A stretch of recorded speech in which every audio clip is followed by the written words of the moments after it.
going on, ladies and gents? It's Cyberland coming back to you with another film review, and this time we're on to It Chapter 1.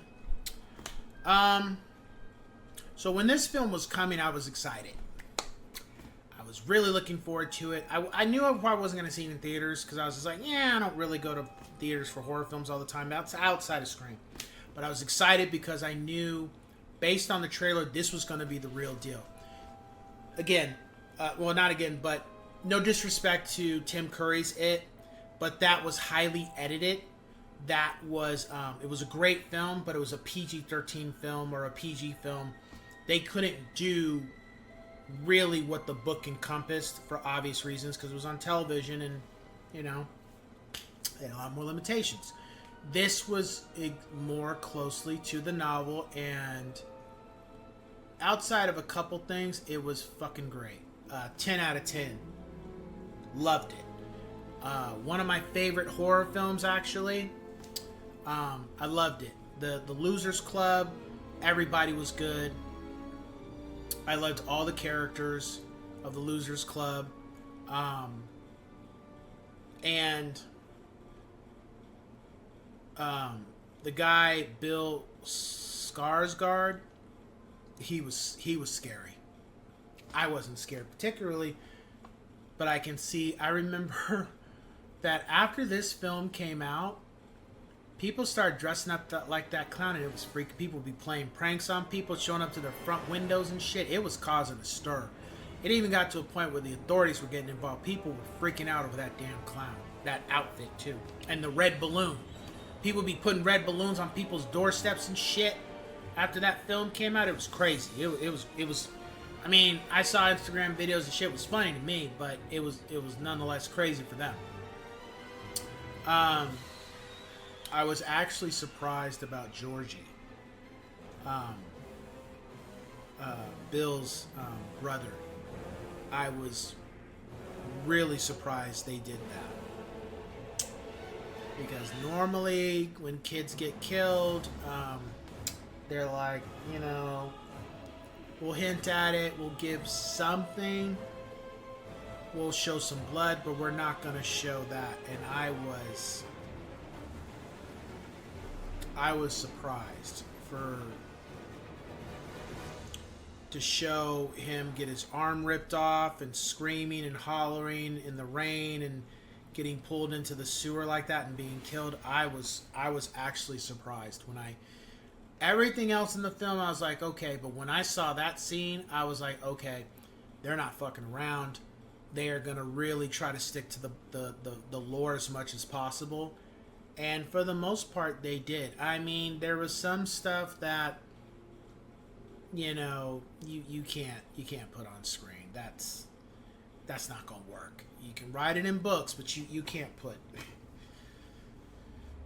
that on screen. You know, and they did a great job. There wasn't anything I didn't like about the film. It is just, man, like Nightmare on Elm Street. I'm out. I'm out of here. I'm not coming back. I'm not coming back. Yo, such and such. Nah, y'all gonna handle that. I'm out of here. I'm not coming back there. You crazy. The digging and trying to figure out who he was or what he was, that was crazy.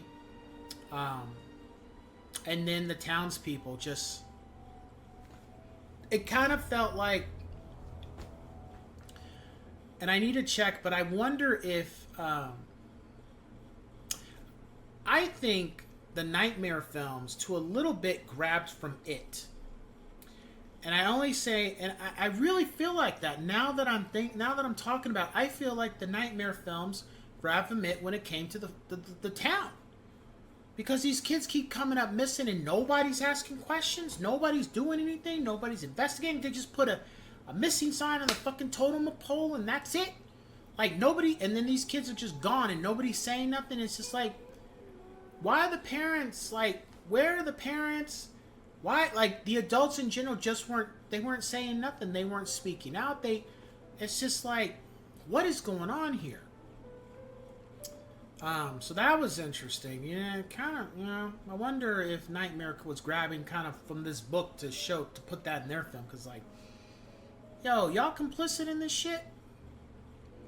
Um, the pacing was great. It didn't drag, but I knew I was gonna like the second part better than the first because you know they're older and you know I knew I'd like the second part better than the first, and I do. But for this film by itself, it was great. It was a great introduction, great pacing, great characters. There were some really creepy parts in the film, and the themes, brotherhood, family, loyalty, facing your fears, childhood fear and trauma. Definitely that was pretty prevalent in this film. And growing up, I think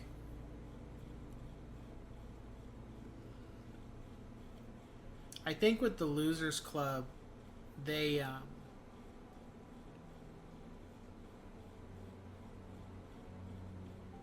knew they had to stick together, otherwise they were going to be dead.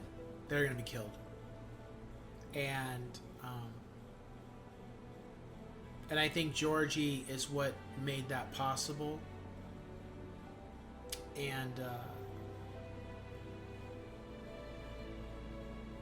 I think if Georgie hadn't been killed yet, I think any one of them could have been picked off one by one, and then Georgie would have been killed regardless.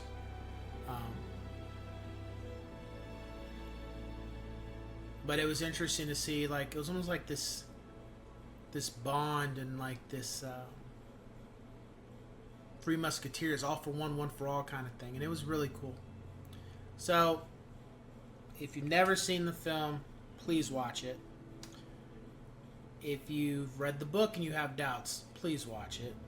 It's just a great piece of cinema. Great. That being said, I will catch you guys on the next one. Take care.